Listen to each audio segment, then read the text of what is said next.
Ertu á leið heim úr vinnu? Stilltu á FM 89,1. Já, Svala Magnea Ásdísardóttir blaðakona sem býr í Svíþjóð en átti hérna leið landið og ég greip hana meðal annars vegna þess að þú ert formaður málfrelsis félagsins. Já. Mér langaði að fá þig til þess að segja mér aðeins frá því að af hverju félag til þess að verja málfrelsið? Þetta félag fæddist í faraldrinum, COVID-faraldrinum og fæddist bara úr brýnni neyð fólks að vilja tjá sig um þennan faraldur og sóttvarnar aðgerðir og annað sem að tengdist þessum tíma. Við upplifum öll að það var allt og mikið vegið að þessum rétti til að tjá sig. Hjá þeim sem andmæltu stefnu stjórnvalda? Já, þetta var bara fólk sem var að hafa áhyggjur af skerðingum yfirvalda og lokunum, grímuskildum og svona liggur við hálfpartinn skyldubólusetningum. Það var svona þannig bragur á því, sko. Það bara áttu allir að fara og fáir sem gerðu sig grein fyrir því að þetta væri valkvætt í rauninni. Og ég bjó í Svíþjóð á þessum tíma og þar var stemmingin allt önnur og þess vegna hafði ég áhyggjur af samlöndum mínum þegar ég gerði samanburð við Svíþjóð og fór að taka þátt í umræðum og svo bara eins og gerist á netinu að þá kynnist maður fólki sem sama sinnis og við bara tókum okkur saman og stofnum þetta félag til þess að bara veita aðhald. Það eitt að vera með skoðanir sem ekki í takt við það sem að stjórnvöld reka. Þannig það oft í lífinu. Já. En þið upplifðu það að málfrelsi ykkar væri skert? Já, ekki bara okkar, heldur líka sérfræðinga út í heimi. Hvernig var það skert? Til dæmis... Þið voru náttúrulega uppnefnd og kölluð COVID-ar og svoleiðis eins og gerist í samfélaginu. Álhattar og allt þetta og það var við allt sósíalista sumir kalla okkur kommunista og svona sumuleyti þetta bara í samfélaginu bara reynt að þagga niður einhverja með því að grafa undan þeim og þetta svona ósýður og svona. Já. En þetta raunverulega svona, verið að skerða málfrelsinu? Já, ég ætla bara að Ég ekki að efast það, ég bara þannig að þú getur útskýrt þetta. Nokkuð dæmi, það sem snýr að okkur að það var ekkert alltaf verið að veita þessum málstað eitthvað vægi í fjölmiðlum, sko. Það var ekki verið að boða fólki viðtöl til að með þess að birta skoðanagreinar endilega. Og svo var þessi félagslega þöggun, einmitt múgsefjun og múgæsingur og bara fólki ekki boðið í fermingaveislur og annað ef það var að tjá sig á einhvern hátt. Og það raunverulega þannig að þið, einhver af ykkur eða kannski flest, hafi upplifað það væri? Já, ég upplifði til dæmis að vinnustæður sem að ég var á, það var svona breyttist viðmótið. Það var kannski ekki sagt að við mig beint, en það bara gjörbreyttist viðmót og framkoma í minn garð þegar það var ljóst að ég var ekki alveg að taka þátt í þessar múgsefjun. Þú varst ekki bara hlýðum í því hópnum? Já, en það sem að, sko, alveg bara bein þöggun, þá er ég að tala eins og prófessora í Harvard sem að stigu fram og voru ekki að mæla með bólusetningum fyrir þennan breiða hóp fólks. Töldu til dæmis að börn þyrfti ekki á þessu að halda, þyrfti ekki að fara í sprautu. Það væri bara... En þeir sögðu það, þessi prófessorar? Já, en það sem þeir að segja að þær fréttir hafi ekki borist, að það hafi verið ákveðið. Fréttina berast ekki. RÚV var náttúrulega mjög ákveðið í því að hleypa eiginlega bara einni línu í gegn. Já, það er bara CNN línan, sko. Og breytti sér eiginlega í svona, líkum bara svona áróðustöð. Samfélagið okkar er þannig að við erum vísindasamfélag og við viljum fara eftir sérfræði áliti, en það sem gerðist í faraldrinum var að það var hægt að hlusta á ákveðna sérfræðinga, faraldursfræðinga við Harvard, sem að ég hugsa sérstaklega Martin Kulldorff, sem sænskur faraldursfræðingur fráfarandi frá Harvard. Hann var prófessor og kennari við Harvard og sem sagt hættur og ég veit ekki... Hann hélt ykkur fram, en síðan voru bara hellinga vísindamenn og hélt ykkur öðru fram. Og ég reikna með því að þeir sem eru að móta stefnuna hjá landlæknisembættinu eða sóttvarnalækni hafa alveg vitað af svona ólíkum línum. Já, þau kjósa ykkur eina. Þau fóru bara eftir ekkert við því að gera. Megin, sem sagt, yfirlýstri stefnu Bandaríkjanna. Það kemur náttúrulega allt meira og minna frá Bandaríkjanna. Heilbrigðisstofnunarinnar. Já, ekki kom þetta frá Svíþjóð allavega. Þar fóru menn aðra leið, sko. Það fjallaði það að Svíarnir væri að fara svona sérstaklega leið. Þannig að þegar stjórnvöld að móta stefnu, þá gerir maður ráð fyrir að þau hafi alveg vitað af ólíkum sjónarmiðum og þau velja eitthvað tiltekna stefnu.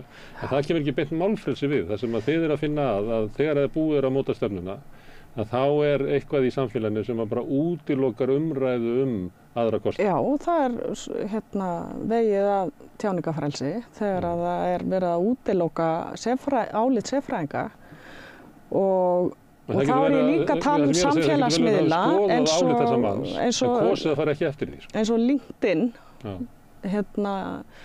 eyddi færslum hjá þessum Martin Kulldorff og það er náttúrulega bara bein skerðing á tjáningu. Já. Og það var líka eitthvað sem við fórum að horfa til. En sáu þið eitthvað slíkt hérlendis sem var verið að... Eyða Facebook-færslum og svoleiðis? Nei, þetta er náttúrulega bara fyrirtæki Meta sem sér það, sko. Og nú er þessu öllu stjórnað með Artificial Intelligence og allt skannað og þýtt, þannig að í dag eru íslenska færslu líka, þeim er líka eitt, sko. Já, við verðum verið það á samstöðunni að það er bara komið svona ákveðin hattur á hvernig efnið frá okkur dreifist. Já. Og við getum rakið að í tengslu við það voru bara tiltekin orð sem voru nefnd, þannig það er bara einhver gervigreind sem er að sirkaða út hvað er hættulegt og hvað er æskilegt og svo og það er farið að stýra almenn umræðu á milli raunverulegs fólks. Já. Það er alltaf verið að stýra narratífinu. Já. Og þeir sem eru með völd, þeir komnir í bara einhverja paradís í dag að geta stjórna narratífi í gegnum samfélagsmiðla og aðra staði á netinu þar sem að fólk er að sækja upplýsingar. En að því að ég er að reyna að aðgreina hvernig stjórnvöld móta stefnu sína. Ég ger ráð fyrir því að landlæknir og sóttvarnalæknir hafi vitað af ólíkum sjónarmiðum og við þekktum það reyndar að það var töluvert fjallað það að Svíarnir væru að fara aðra leið. Þannig að sömuleyti og Þórólfur Gunnarsson, ég man eftir honum að meta þá leið og í samanburði við leiðina sem hann fór og leiðina sem einhverja aðrir fóru og eitthvað svoleiðis. Þannig að það að stjórnvöld séu að móta einhverja leið og taki ekki endilega þá línu sem að þú myndir helst kjósa, að það er ekki brot á málfrelsi. En þegar það kemur að því að þegar línan er kynnt, að þá birtist það meðal annars því að þessi stóru erlendu fyrirtæki eru byrjar að halda niðri umræðu aðra leiðir heldur en þær sem eru samþykktar. Þú nefnir það svona að svona í félagsskap fólks að þá verður einhver skoðun verður svo óvinsæl að þið sem ekki vildu hlýða víði eru skilgreindið þessi að grafa undan samstöðun í samfélaginu og séu jafnvel orðið ógn við samfélagið og það getur birst í persónulegum samskiptum. En ef við förum svona kannski í fjölmiðlana og svona formlegri umræðu, hvernig birtist skerðingin á málfrelsi þar? Já, ég held að við þurfum að hafa bara hafa alveg skýrt hvað erum að tala um. Það er náttúrulega ekki komið í einhverja íslenska löggjöf að það megi þagga niður í fólki. Eins og er gert erlendis sem staðar að það er bara fangelsa fólk fyrir að hafa ákveðnar skoðanir á hlutum. Mótmæli bönnuð eins og bara Já, mótmæli bönnuð. Ég kalla þetta allt skerðingu á tjáningu. Það með ekki mótmæla. Já. En nei, það er bara þetta narratív sem að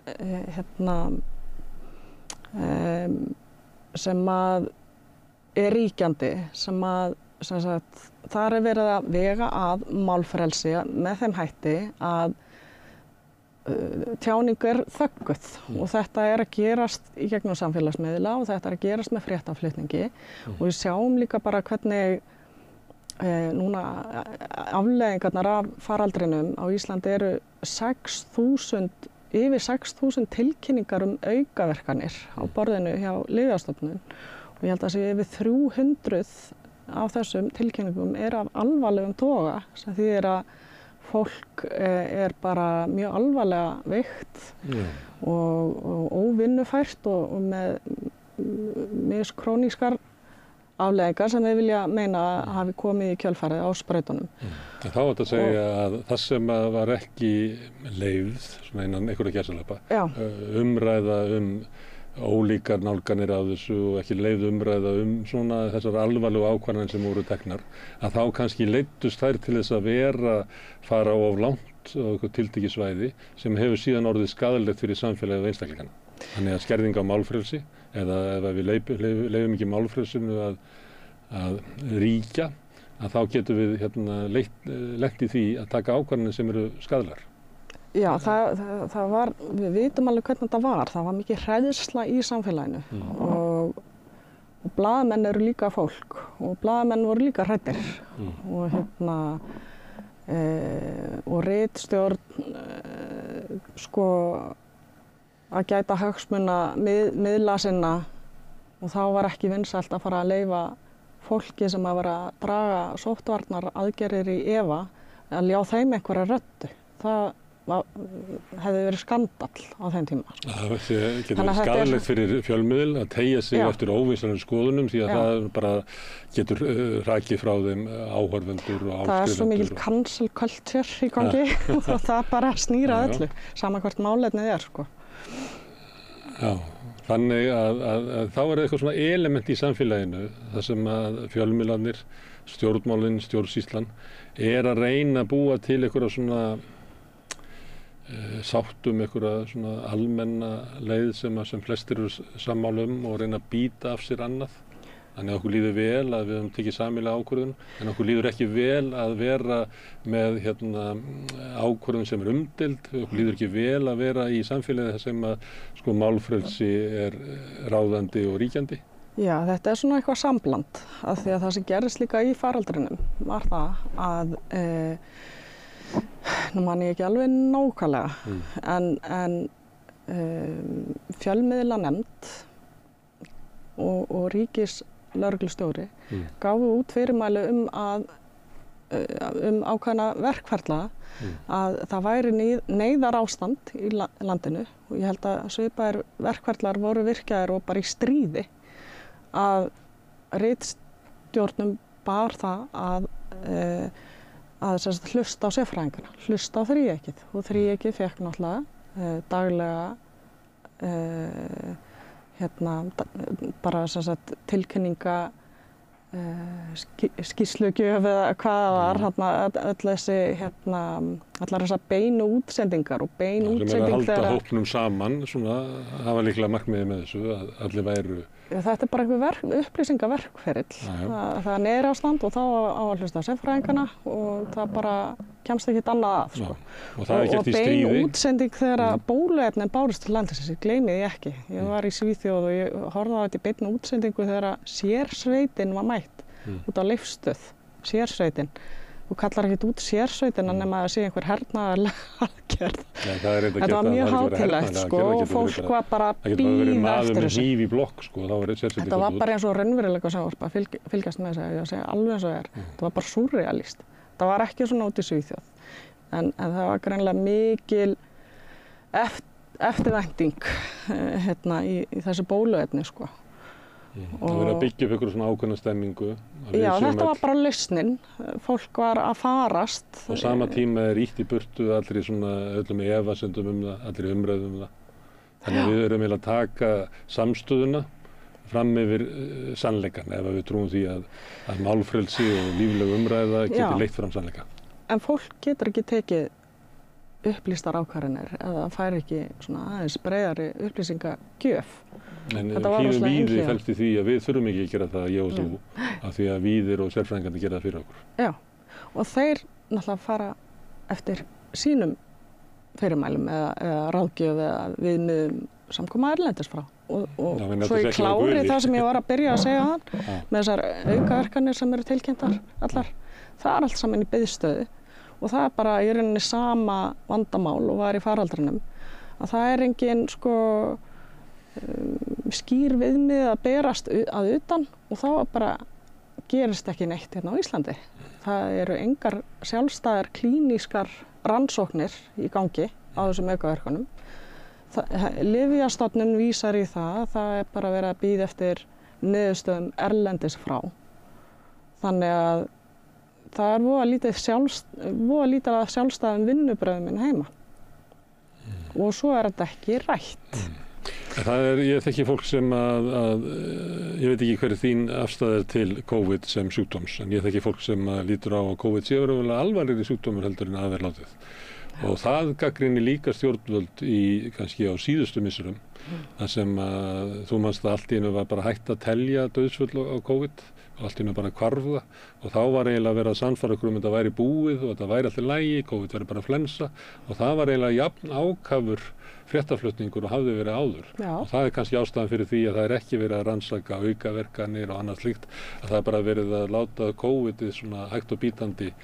Fólk vill ekki hugsa um þennan tíma. Það vill bara halda áfram með lífið, það bara Guðs fegið að vera komin út úr þessum árum. Þetta voru 2-3 ár Þannig að það vill enginn fara aftur í tíman og endurskoða þetta og gera þetta upp einhvern veginn. Fólk vill bara halda áfram með lífið og reyna að byggja upp lífið sitt aftur. Það fullt af fólki sem fór illa út úr þessu, misti rekstur og annað og þannig að ég ekki til þess að því. Það sem En ég lít á COVID-sjúkdóminn sem alvarlega sjúkdóm, já. Ég var mjög veik sjálf af COVID, mjög snemma.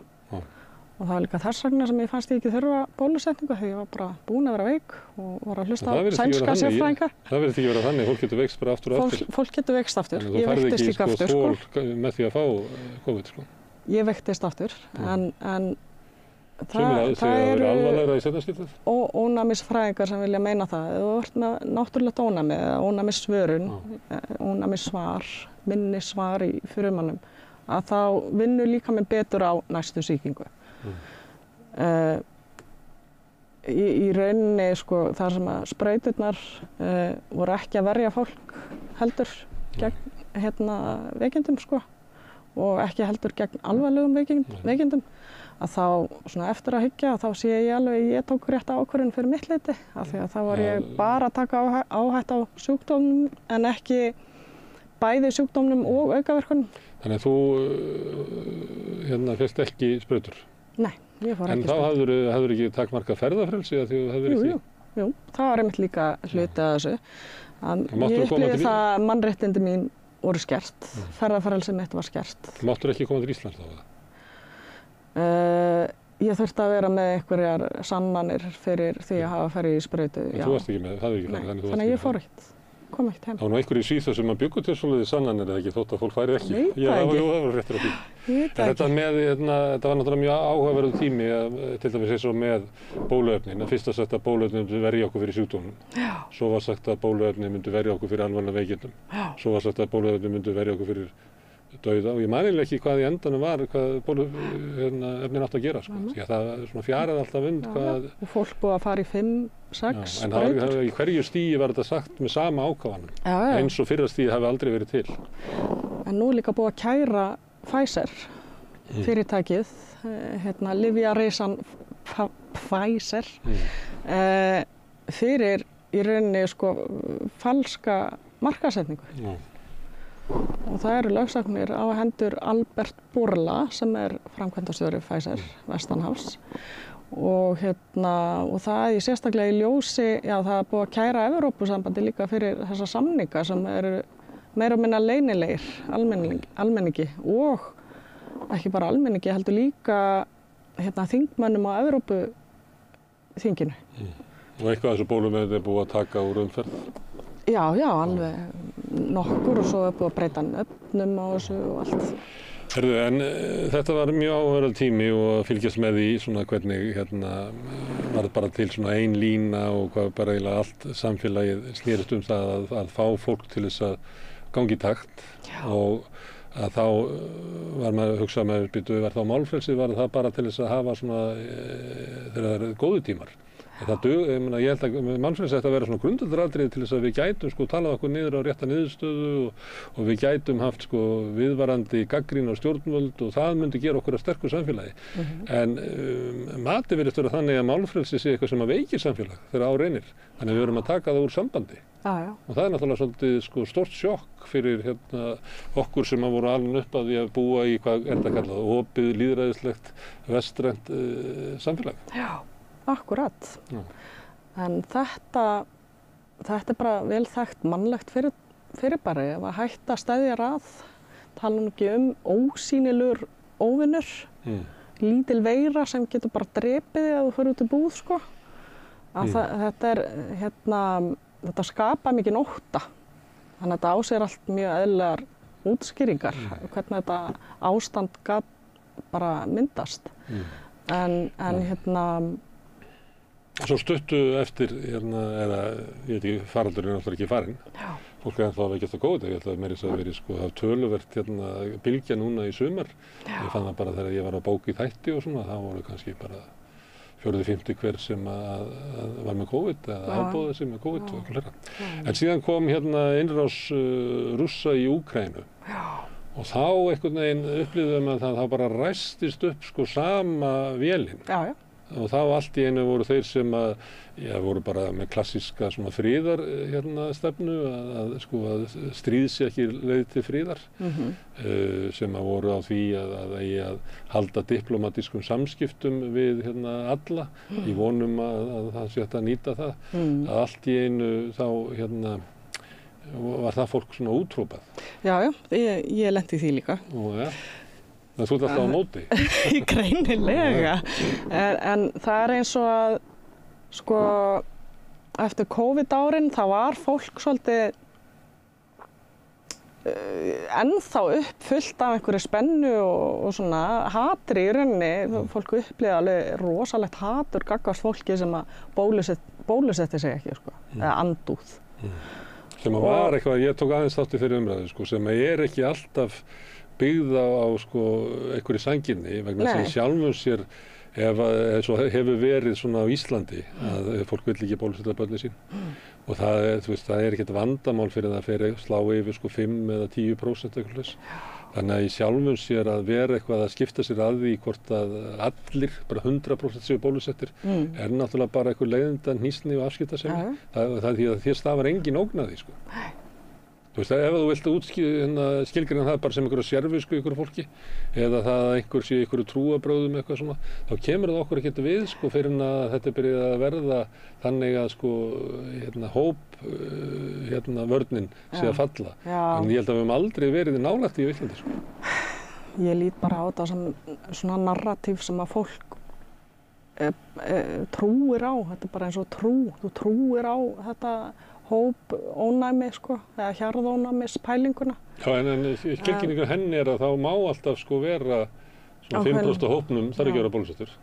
Já, en sem sagt þetta fólk sem að trúir á þetta tekur oft ekki inn í myndina að það er ónæmi líka hjá fólki sem er búið að veikjast þó að það hafi ekki farið í sprautu.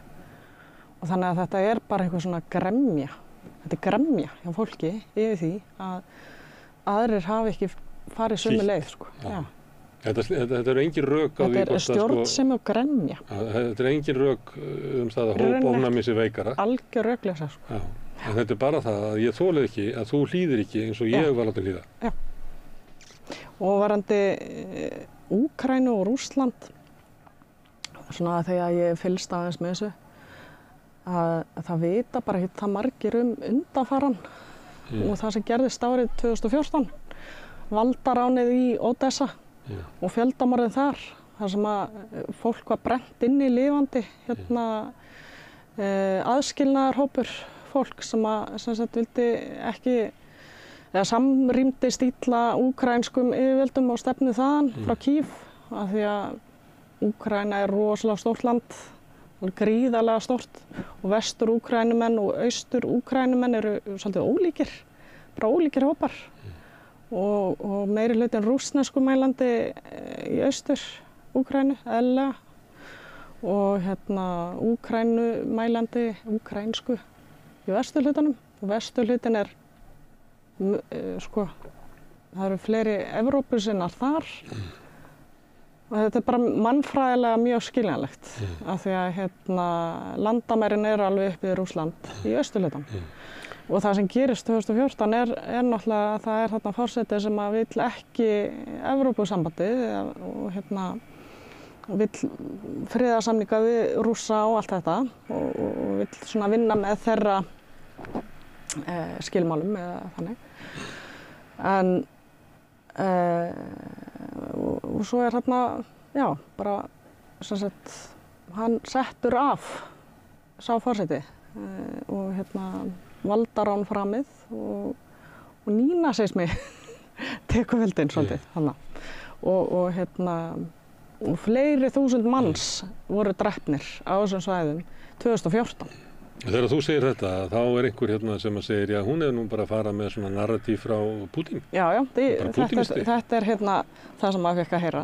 Ég fór úr því að vera álhattur yfir að vera einhver fremsti aðdáandi Pútíns, sem alveg stórskemmtilegt og þetta náttúrulega ekki málefnalegt að tala svona.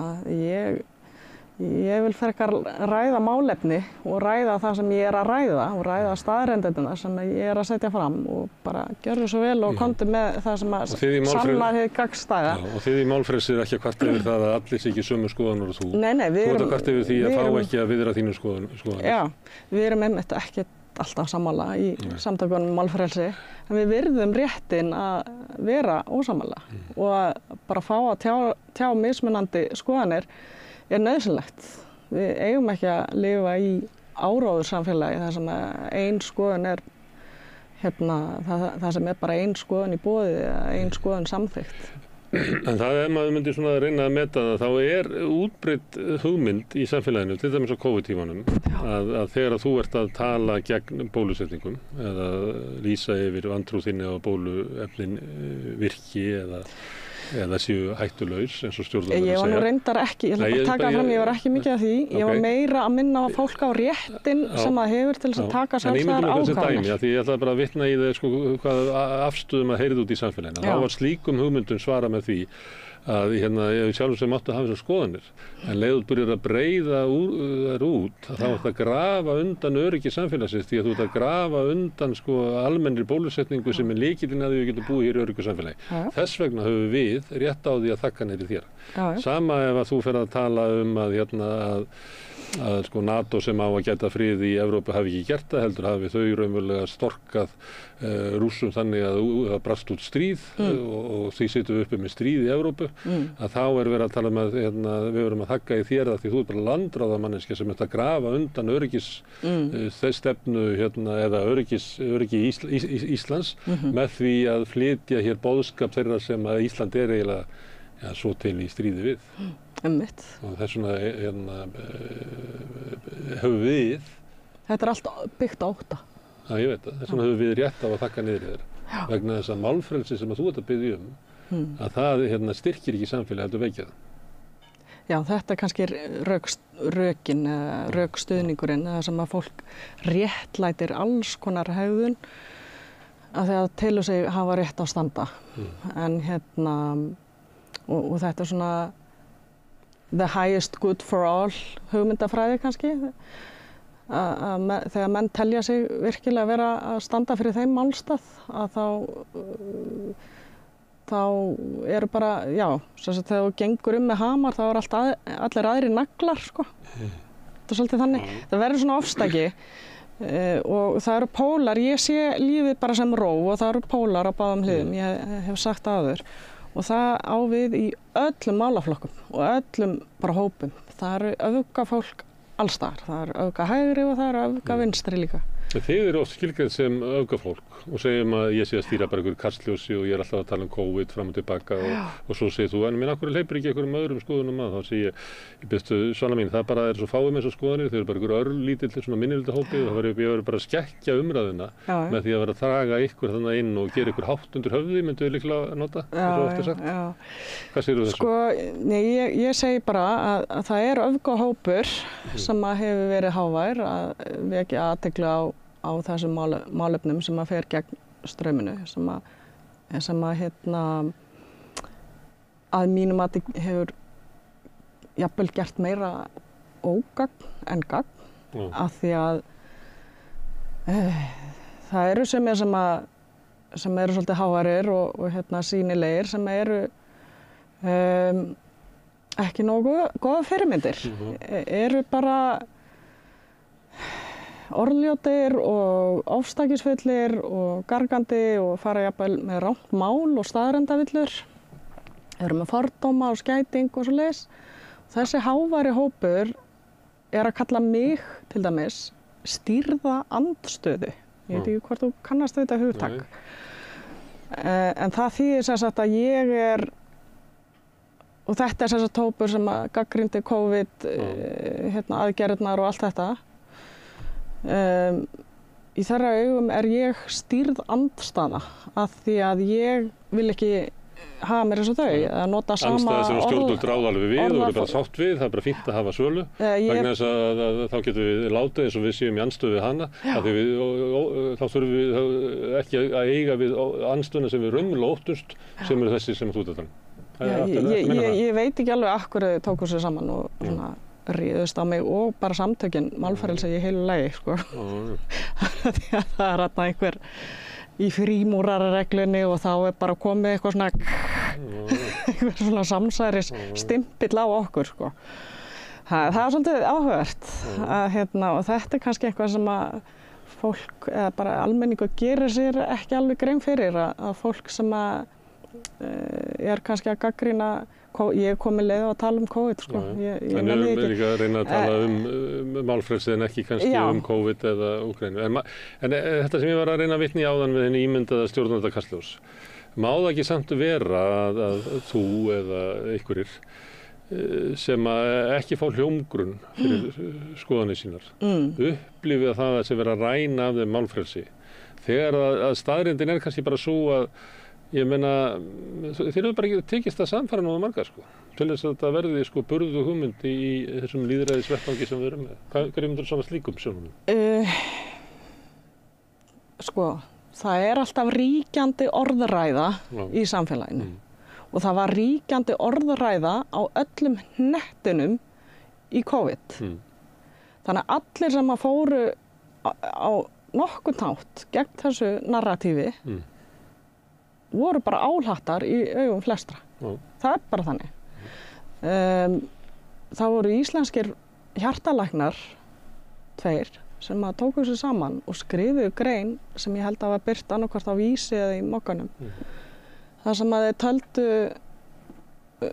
ekki þess virði að fara út í það að bólusetja börn 5 ára og eldri á Íslandi. Að það bara væri ekki þörf á því og að það væri það mikið af aukaverkunum sem að væri það ekki þess að verið að taka hætt á. Af því að veikindin væru ekki að leggjast það hart á börn og ungt fólk. Tölfræðin var að sýna það. Og ekki réttlætanlegt að taka hætt á því að aukaverkanirnar gætu orðið verri. Já. Þessir menn eru bara sérfræðingar hérna á Íslandi, starfandi hjartalæknar, með sérfræði þekkingu, búnir að kenna sér rannsóknir. Gefa þarna kost á umræðu með því að skrifa þessa grein undir nafni. Þannig að þetta er í rauninni vísindalegt álit byggt á rannsóknum íslenskt. Það var ekkert gert við þetta sko. Þetta var bara grein sem birtist og búið. Það var engin umræða sem ég tók eftir allavega. Sá það ekki í sjónvarpinu. Þannig að það voru tækifæri hérna fyrir blaðamenn á Íslandi að opna umræðuna og taka inn í myndina þennan pól sko. Eigum við að virkilega mæla með COVID-sprautum fyrir börnin okkar? það var engin bremsa.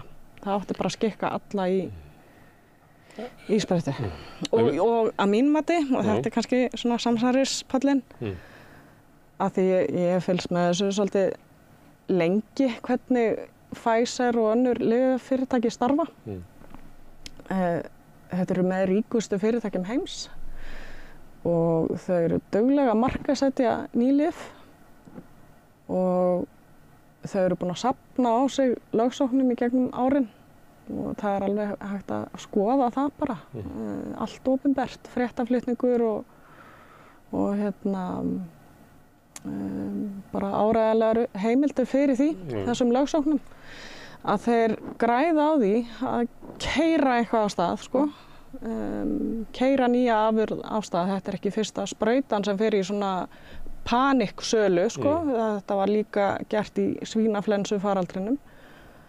Og svo taka þeir afleiðingunum seinna. Fari í réttarhöld, tapa þeim, greiða einhverja gríðarlegar háar skaðabætur, koma samt út í hagnaði.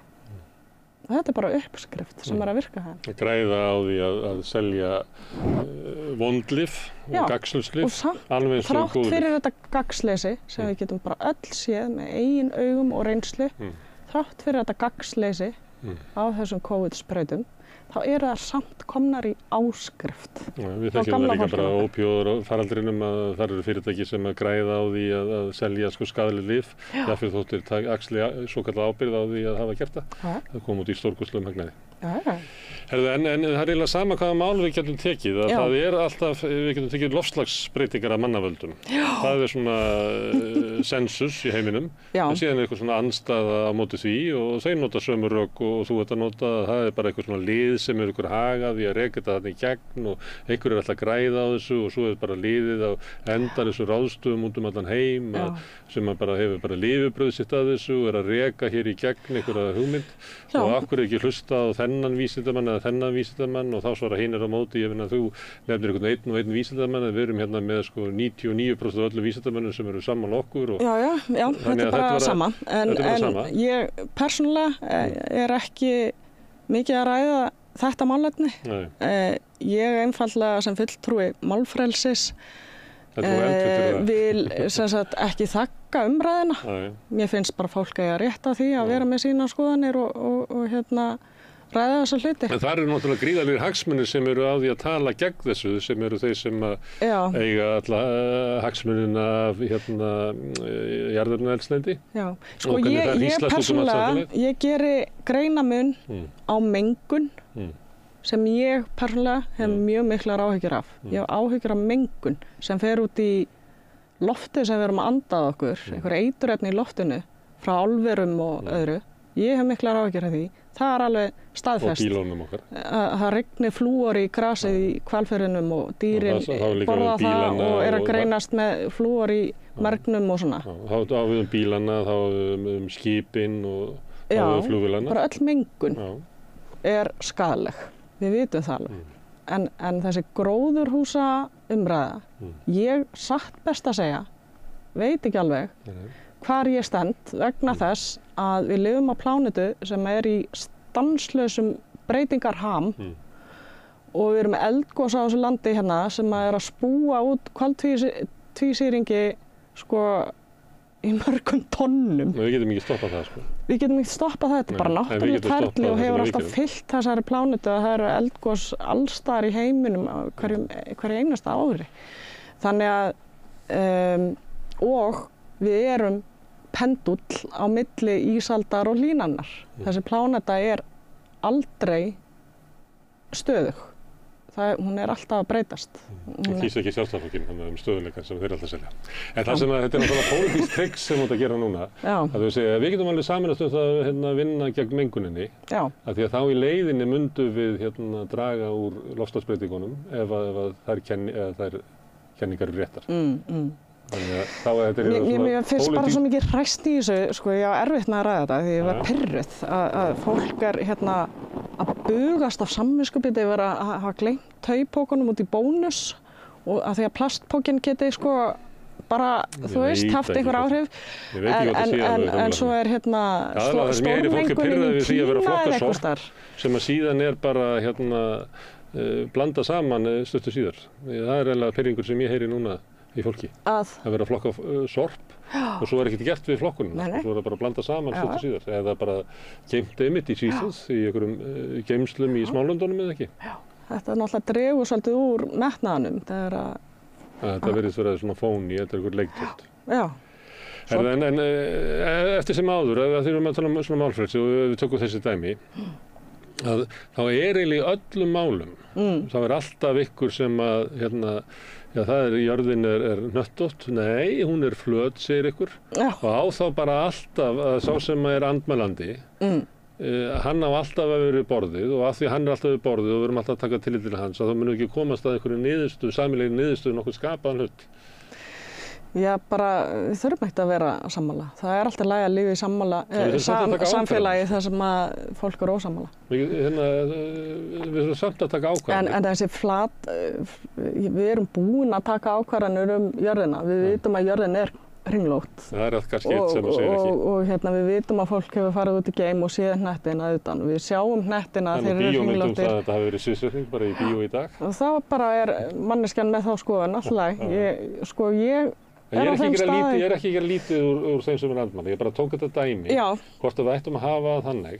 Mér finnst ekki að það eigi að banna fólki að halda því fram að gera þessu hlut. Síðasti andmælandi þagnar, að þá eigum við að hafa hann við borðið eða eigum við að segja, ég meina, við erum búin að taka ákvörðun hvernig við brugðumst við COVID. Við erum búin að taka ákvörðun það að bara skilgreina, mér skilst það á utanríkisráðherrunum að höfuð öryggisvandamál okkar liggi einhvers staðar í miðja Úkraínu. Það sé bara meginmál íslensk öryggissjónarmiðs. Það er búið að taka ákvörðun um loftslagsbreytingar á mannavöldum og að við verðum að bregðast okkur því. Það er búið að taka á svona einhvers konar lýðræðislegum vettvangi, vonandi. Já, nei. En einhvern tíma kemur það að því að í hópurinn, þetta er eins og í brúðkaupinu, er ykkur hér inni sem er með ykkur andmæli þennan ráðahag? Ef svo er ekki, að þá þegi viðkomandi það sem eftir er. Þú veist einhvern tíma þurfum við að taka ákvarðanir mikilvæg mál. Þú ert náttúrulega að tala um ríkisvald, held ég. Þegar ríkisvaldið er búið að taka ákvörðun, að þá þurfi bara samfélags... Ríkisvaldið er framkvæmdar armur af lýðræðisvettvagnum. Ætti að vera það í heilbrigðu samfélagi. Ég lít ekki á samfélagi okkar sem lýðræðislega vettvangleikur. En það er að því að grasrótin þarf alltaf að vera með umræðu sama hvaða ákvarðanir stjórnsýslan er búin að taka. Og við þurfum alltaf að vera með aðhald líka gagnvart ríkisyfirvaldinu. Þeir gætu að hafa tekið rangar ákvarðanir. Já, það er, minnst kannski reyna að koma að því, það er svona smá munur á því að ég vil geta lagt fram mitt álit, mína skoðun eða mína afstöðu. En svo er það, hvort ég vilja að sé tekið tillit til hennar, að það hafi áhrif á ákvarðanir ríkisvaldsins eða samfélagsins. Stundum er það bara ekki þannig, að ég er bara það þá bara að fara í ræktina og vinna mínum sjónarmiðum meira fylgi til þess að ég geti náðum fram. Þá er ég að velta fyrir hvort að það getur verið í þessu eitthvað svona afstaða einstaklingsins sem er komist að einhverju afstöðu. Hann stígur út á völlinn og hann vill að það sé að hlusta á sig. En bara, sorry Stína, við nefnum ekki að hlusta á þig. Já, þú ert að bjóða mér við það. Þetta er ekki persónulegt, ég er að taka dæmi. Ég er bara að velta fyrir mig hvar mörkin liggja. Já, við þurfum bara að vera með virka grasrót, við þurfum að vera með virka vettvanga eins og þannan sem að þú ert að leyfa mínum sjónarmiðum hérna að heyrast og sem að er lýðræðislegt og gott. Það eru bara ekki allir fjölmiðlar þarna. Stjórnsýslan er eins og hún er. En má ég ræða það sem ég er mestar áhyggjur af? Og það er bara stríðsbrölt Bandaríkjanna og það sem er að gerast á Gaza og allt það. Það er nú annar þöggunarvettvangur. Við sem látum þetta mál okkur varða, við erum að fylgjast með þjóðarmorði í beinni útsendingu í símanum okkar og sjá allan viðbjóðin. Stuðningsfólk hryðjuverka og barna. Já, þarna er enn eitt uppnefnið komið á mig, sko. Ég er stuðningskona hryðjuverkasamtakana þegar ég hef áhyggjur af því að óbreyttir borgarar séu myrtir í þúsundavís sem hafa bara ekkert að sig gert og eru lokuð inni og komast ekkert í burtu. En sko það sem að gerast í heiminum í dag er óhugnalegt.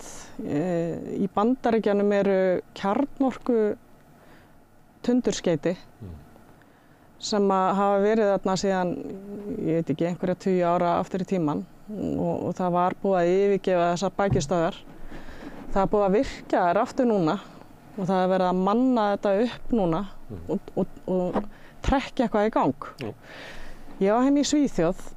Það er búið að gefa út formlega yfirlýsingu frá yfirvöldum að stríð gæti verið í nánd. Vinsamlegast verið með viðbúnað heima. Bara matarbúskap, neyðarútvarp, neyðarsendi og alls konar svona staðalbúnað ef að rafmagnið fer eða vatnið fer að það gæti skollið á stríð. Svíar eru búin að hleypa bandaríska hernum inn í allar herstöðvar landsins sem eru mættar og eru farnar að fylla herstöðvarnar af varningi og vopnum. Og sem sagt, við sáum hvað gerist í Úkraínu þegar NATO er að þjarma að Rússum og það er ekki hlustað á Rússa, þeir vilja ekki hafa þessa útþenslu nálægt sér. Og hvað erum við að gera? Við erum bara að halda áfram.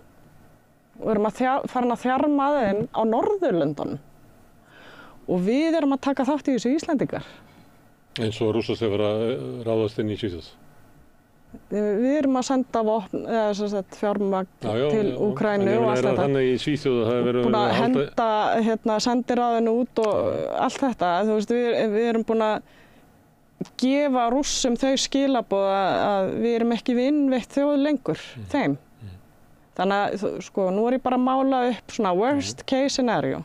Ef það verður stríð, ef að Bandaríkjamenn fara að skjóta tundurskeytum frá Svíþjóð til Rússlands, þá er náttúrulega, það er eiginlega svolítið sjálfgefið að það kemur tilbaka.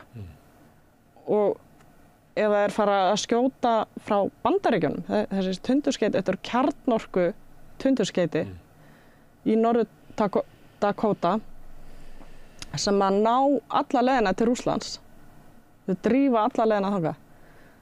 Við bara í miðri skotlínu hérna, þú veist.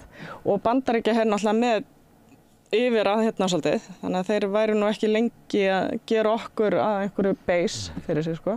Þú veist, við verum að fara að huga að hérna hvert við erum að stefna. Það er verið að gíra allt fyrir eitthvað stríð, heimstyrjöld. Þú vilt meiri umræðu þetta, við nú svolítið reynda hérna við rauðaborðið, vegna þess að það er alveg hrópandi hvað er lítil umræða öryggismál og allar það breytingar sem eiga sér stað í heiminum.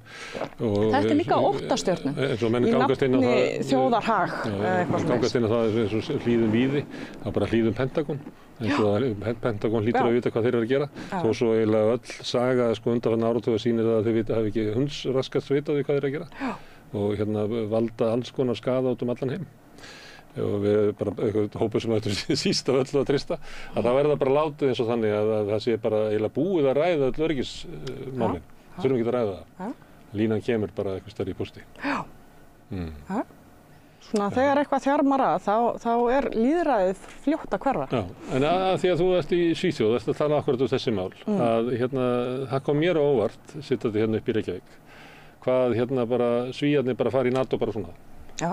Og maður var að leita að umræðu til dæmis í vinstri flokknum eða einhvers staðar sem var svona hefðbundin, svona skeptísk afstaða til heimsvaldastefnu Bandaríkjanna. Já. Að maður sá svona, jú, það lá eiginlega við að sko flokkurinn myndi sko klofna vegna þess að hann þoldi raunverulega ekki að vera í andstöðu við þetta. Þessi flokkur taldi að vera óbærilegt fyrir sig að vera bara með hérna, önnur sjónarmið í öryggismálum Svíþjóðar heldur en línan sem að var að fara í gegn. Þannig að hann samþykkti það að senda til dæmis vott til Úkraínu. Ég held að rautt í Noregi sem er flokkur svona sem kannski á starfi við sósíalistaflokkinn núna í fylgi, kannski 4-5%. Hann bara við að rifna í sundur vegna þess að það að geta verið bara með klassíska 20. aldar friðarstefnu orðið óbærilegt inn í Noregi og Svíþjóð. Og þá hugsaði maður, hversu hratt getur þessi umpólun orðið eiginlega á samfélagi? Þetta bara sama uppskrift og í COVID. Þetta óttastjórnun og hræðslustjórnun og það að vera að ala á andúð gagnvart ákveðnum hópum og það náttúrulega vandamál með, það eru innflytjenda vandamál í Svíþjóð en það má ekki alhæfa náttúrulega. Það ekki hægt að draga alla undir sama hattinn. En það nógu mikið til þess að fólk fara að kjósa SD, Sverigedemokratana sem bara vilja mjög harðar skerðingar á innflytjendastefnu og allt þetta og Sérstaklega þarna suður frá, byrjuð þú ekki einhverju þar í suður? Jú, ég á heim í Malmö og Það er ekki frábær borg? Það er frábær borg, en ég ætla að passa með að segja ekki of mikið af því að það er búið að vera einhverjar óeirðir. Maður má ekki bregða sig frá í smá stund. En nei, ég segi svona, þetta er bara mjög fín borg og það er spennandi þróun framundan. Það á að grafa göng til Kaupmannahafnar, beint frá vesturhöfninni í Malmö. Það stytti ferðalagið margfalt, þannig að það áttur að taka 20 mínútur að fara frá Malmö til bara beint á strikið. En að því að þú kemur að nefnir innflytjendur. Já. Þá hefur það verið svolítið áberandi hérna á Íslandi svona undanfarið 3-4 ár. Að þeir sem vilja færri innflytjendur, vilja loka hælisleitendakerfinu, líta svo á að það sé bara stór hættulegt fyrir Íslendinga að taka fólk af erlendu uppruna hérna inni, það komi inn með sína siði og svona vangetu til þess að geta tekið þátt í opnu lýðræðislegu samfélagi sem við erum kannski að loka saman tíma. Og annars fólk sem með slíka afstöðu. Það kvartaði verið því að það fá ekki að tala. Er alltaf að tala að vera að taka umræðuna, umfjöllunum með innflytjendamál sem að ég sé, til dæmis í íslenskum fjölmiðlum, eins og Morgunblaðið meira og minna bara með andstöðu við innflytjendur í öllu sínu fréttaflutningi og greinaskrifum og mér finnst þetta að vera svona fréttir sem eru eiginlega út alla fjölmiðla, vera meira og minna í takt við það sem að þetta fólk ætti helst að vilja hafa það. En samt það alltaf að kvarta yfir að það megi ekki tala og þar leiðandi svona eins og að gefa í skyn að raunverulega andúð okkar gagnvart innflytjendum miklu meiri heldur við látum uppi og kannski ættum við bara að hleypa því út að tala bara út frá því að mér finnst bara erfitt að vera í sömu bara röð í Bónus og einhver sem öðru svo leitin og ég. Þannig þar finnst mér vera krafan málfrelsi verið notuð raunverulega til þess að þagga niður viðhorf að við ættum að geta lifað hér í samfélagi og það sé bara blekking að það sé meiri glæpir meðal innflytjenda ef þú tekur tilliti til þess í sambandi við stéttir og stöðu í samfélaginu glæpir eru meiri eða undirheimar eru líklegir þar sem að fólk kemst ekki inn í samfélagið og svo heldur bara áfram og svona. Já, ég svolítið klofin hana sjálf af því að ég ólst upp í Svíþjóð líka að hluta til. Man eftir Malmö fyrir 30 árum síðan. Þegar hún var ljósarð? Já. Þetta var svolítið leiðileg borg fyrir 30 árum. Þetta var ekki merkileg borg. Það vantaði allt þarna. Það var engin háskóli, það var engin brú. Þetta var svona bitur verkamannastéttabær. Og lundur svona snobbbærinn í samabyrði, þetta var svona kontrast. Þetta yfir að vera hálfgert riðbelti eða ekki? Var svona fallandi iðnfyrirtæki í Malmö? Og bara, gast bara fengið pulsu og búið. Þú fórst út að borða. Nei, ég segi svona, falukorf alls þar. Nei, mér fannst þetta ekkert spennandi borg þá, en þetta svo sannarlega orðið spennandi borg og það fylgir stórborgum, þetta er náttúrulega 3. stærsta borg Svíþjóðar, að það bara eins og sést í öðrum stórborgum að það eru innflytjenda hverfi. Fólk sækir sitt fólk heim Og þetta bara þróun sem við sjáum alls staðar, eins og í London og New York, það Chinatown og Little Italy og þetta bara fylgir mannskepnuna að vilja svona hópa sig með sínu fólki. Og það eru bakhliðar á þessu sem ég upplifi stundum að má ekki ræða. Og ég klofin að því leitinu til að ég... Þannig að þú segir þetta, ég má ekki ræða það. Því mér finnst eiginlega pólitísk umræða í Evrópu, bara undanfarin ár, hafi bara verið meira og minna þetta, innflytjenda vandamálið. Hvernig hælisleitendur eru bara einhvern veginn að kaffara Evrópu. Við bara ráðum ekki við þetta, við verðum bara fólk á þingi að segja bara ástandi í skólakerfinu og heilbrigðiskerfinu er allt hælisleitendum að kenna, sem bara, þú veist, bara rétt aðeins skoðar þetta, þá bara meikar þetta enga sens. Það eru vandamál. Ég veit að það eru vandamál, en það að þessi hrörnun í grunnkerfum samfélagsins, þessi hælisleitendur að kenna á Íslandi, það er bara alveg saman hvað þú skoðar þetta. Íslenskan, hún þetta er sama fólk sem hefur staðið fyrir því að grafa undan skólakerfinu og heilbrigðiskerfinu með fjárveitingum og með svona, þannig að það er haldið þannig niðri, það getur ekki brugðist við breyttum samfélags, við getum ekki eins og brugðist við öldruð þjóðarinnar, við fjölgum ekki öldrunarheimilum eða neitt, þannig að það er bara eins og bara að segja ykkur algjört getur, við getum ekki mætt húsnæðisvandanum eða neitt, svo er bara þetta sama fólk sem stendur fyrir þessu, stendur niður í þingi og segir þetta er allt hælisleitendum að kenna og þetta bara meikar enga sens. Þarna er þetta komið út í andbúð. Og það fólk er bara að taka yfir alla umræðina og segja svo, ég má bara eiginlega ekki segja mínar skoðanir fyrir þeim sem er að andmæla mér. Það er ýkt og mjög pirrandi, af því að ég vinn í skóla. Þetta er forsætisráðherra sem segir þetta, hvert yfir því að hann fá ekki að tala. Nei, það er bara fáránlegt. Hann náttúrulega bara, ég ætla ekki að hafa mörg orðum, hann hefur ekki talað á hann. En það sem er að þessi ógn gagnvart íslensku kunnáttu, íslenskra barna og leskunnáttu og annað, það er ekki útlendingamálin. Það er ensku áhrif og bara áhrif frá samfélagsmiðlum og fjölmiðlum. Það er bara gengist inn í ameríska menningarheim. Já, það er bara hugarheimur ungra Íslendinga í dag. Þetta er bara bandarísk froða hjá mörgum, ekki öllum, maður á ekki að alhafa. En ég tek eftir því, ég heyri í ungu fólki sletta mjög mikið á ensku. Og svo er náttúrulega fólk bara með athyglisbrest og það er mikil lyfjavæðing á Íslandi. Börnin eru lyfjuð á Íslandi, eiga erfitt með einbeitingu, eru kannski ekki með áhuga eða metnað fyrir skólanum, eru með kvíðaraskanir. Og mikið samtal á milli kynslóða. Já, og mikið bil á milli kynslóða.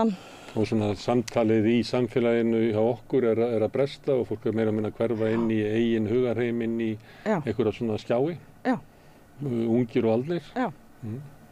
Foreldrar hafa ekki tíma eðlilega, báðir þurfa að vera útivinnandi, þannig að það er bara mikil streita í samfélaginu og svona flóttahegðun að flýja í eitthvað hvað sem það nú er. Þannig að samfélagið er ekki fungerandi. Og það er helsta ástæðan. Ég bý í Malmö, þar er mikið af innflytjendum. Ég held að það séu og yfir 150 mismunandi þjóðerni sem að búa í Malmö. Ég er að kenna íslensku, móðurmálskennslu. Ég er líka að kenna sænskum börnum í sænskum hefðbundnum skóla. Og þar er mjög hátt hlutfall barna af öðrum uppruna. Og ég brenn alveg jafn mikið fyrir þessu börn eins og íslensku börnin. Börn eiga alltaf að eiga sömu möguleika í samfélaginu. Ég hef trú á skólakerfinu þar, að skólinn veiti einstaklingum þetta frelsi að athafna sig í lífinu og að átta sig á möguleikunum sem þeir hafa. En ég verð líka vitni að mjög alvarlegum árekstrum, menningarlegum árekstrum sem ég hef áhyggjur af og sem ég finnst að þurfa að ræða og eiga að ræða. Ég er mjög umburðarlynd gagnvart fólki af öðrum uppruna. Ég get ekki sætt mig við til dæmis bara lögbrot eða því líkt og það eru þarna trúa menn sem við þurfum að hafa áhyggjur af, við eigum að hafa áhyggjur af. Og mér finnst að við eigum að setja mjög sterkar skerðingar á þann hóp. Nú erum við með einhvern vitleysinga hérna í fangelsi á Íslandi sem bara stór hættulegur. Siðleysingi. Já, hann siðlaus, síkópati. Og þetta bara maður sem á ekki að vera hérna. En hvort vandamáli hann siðlaus? Því við vorum með, ennþá líklega með varasaksóknara sem heldur því fram að siðleysi hans tengt fólki sem kemur úr þessum heimshluta. Og lausnin svo að bara taka við engum af þessum, úr þessum heimshluta því hann siðlaus. En við erum okkar siðlausa fólk við þá bara, hvað við gerum því? Það bara ekki rétt. Það náttúrulega bara fullt af góðu fólki alls þar að úr heiminum. Ég á góða vini frá Sýrlandi, Palestínu. Hjartnæmt gott fólk sem að bara vill fá að lifa eins og við og njóta mannréttinda eins og við og byggja upp lífið sitt eins og við. Og mér finnst að þau er rétt á því eins og við. En mér finnst líka að fólk sem er að koma hingað eigi að taka sér tíma til að kynnast okkar menningu og tungumáli og virða það sem undan er gengið, eins og sagt er. Ef við ætlum að eiga en svo er alltaf sumir sem að gera það ekki og þessir pólar stangast náttúrulega á. Það er rasistápurinn og svona ofstækisfólk sem að aðlagast illa eða vilja ekki aðlagast. Þú veist aldrei fyrirfram, Þú meiri segja að þá segjum að komum bara eitthvað fólk hingað. Svo ertu komin bara í einhverju aðra kynslóð og það eru Vesturlönd í stríði við í Miðausturlöndum og eru þar að myrða fólk sundur og saman og auðvitað kemur stríði til Vesturlanda og það getur gert það með einhver sem kemur bara sérstaklega til þess. Það getur líka verið þannig bara að afstaða einhver strengs frá Miðausturlöndum sem hann upplifir andúð í samfélaginu þar sem hann situr í strætó og allir horfa á íþróttatöskuna við hliðina á hann eins og það getur verið sprengja eða eitthvað slíkt. Hann finnur bara látlaus fyrir einhver andúð og hann finnur fyrir þessu fordómum, hann finnur fyrir samsvörun með þessum átöku sem eiga sér stað eitthvað þar í hans gamla heimalandi eða heimalandi foreldranna og það getur vel verið hann bara komið sér upp stjórnmálaskoðunum þar sem hann lítur á að hann og hans fólk sé í stríði við Vesturlönd. Nei, ég meina það er náttúrulega þannig og það er öllum hollt að reyna að setja sig í spor þessa fólks. Ég bara hvet fólk til þess að reyna í smástund að setja sig í spor þessa fólks. Fólki í Palestínu, það er að horfa upp á Vesturlönd með Bandaríkin í fremsta fararbroddi, fjármagna þjóðamorð sem Ísraelar eru að framkvæma með öflugasta her heims. Og er að sprengja ekki bara í Palestínu, heldur líka í Líbanon og Sýrlandi og öðrum nágrannaríkjum og nú að vera að gíra sig upp fyrir að ráðast á Íran. Þeir horfa upp á þetta og hörðustu andmælendur þess að við séum að taka við flóttafólki er að styðja Bandaríkjaher og Ísrael í þessum árásum. Þannig að þetta er eins og ormur sem að bítur sjálfan sig í skottið, af því að þetta er ástæða fyrir því að fólk leggst á flótta. Það er að því að það getur ekki búið í heimalandinu og neyðist til að flýja, gegn vilja sínum, neyðist til að flýja og það er vegna þess að það er í lífshættu í heimalandinu, bráður í lífshættu. Þannig að sama fólki sem er að styðja það að fólki leggst á flótta vill síðan ekki taka við því. Þetta finnst mér mesta kaldhæðnin. Ef að þetta fólk vill ekki fá innflytjendur hingað til Íslands, þá skal það bara gjöra svo vel að koma í veg fyrir það að það sé verið að sprengja heimalend þessa fólks. Og hætta að trúa þessum sögum það er verið að útrýma Hamas. Nei, þessi leiðtogi sem var myrtur daginn, hann var ekki einu sinni í Palestínu. Þú veist. Það verið að útrýma Palestínumönnum á Gaza. Það er verið að hertaka. Eins og alþjóða dómstóllinn telur vera mikla líkur til. Já, nú bara er búið að fella 2 dóma ekki og ekkert gerist. Svala Magnea Ásdísardóttir, formaður málsins, takk fyrir að koma hingað. Já, komdu bara hingað við alltaf þegar þú átt leið landið og góða ferð til Malmö. Takk að kærlega fyrir. Takk. En við sitjum áfram við rauðaborðið og reynum að skilja þetta samfélag sem við lifum í heiminn og okkur sjálf. Næsti kafli eftir augnablik. Gerist áskrifendur á samstöðinni og taki þátt í að byggja upp öfluga og róttæka samfélagsumræðu. Þarftu hann að tala borgarfulltrúa? Borgarfulltrúar Sósíalistaflokksins eru með viðtalstíma alla mánudaga klukkan 13:30 til 14:30. Það þarf ekkert að bóka tíma, endilega kíkja við í Bólholt 6, 105 Reykjavík. Allir þættir samstæðuverinnar eru á YouTube. Með því að ganga í leigjendasamtökin styður þú baráttu leigjenda.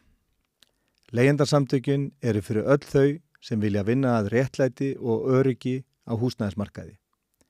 Leigjendasamtökin.is. Ertu á leið heim úr vinnu? Stilltu á FM 89,1. Segðu það á Samstöðinni. Samstöðin í eigu hlustenda, áhorfenda og lesenda. Sláist í hópinn og gerist áskrifendur.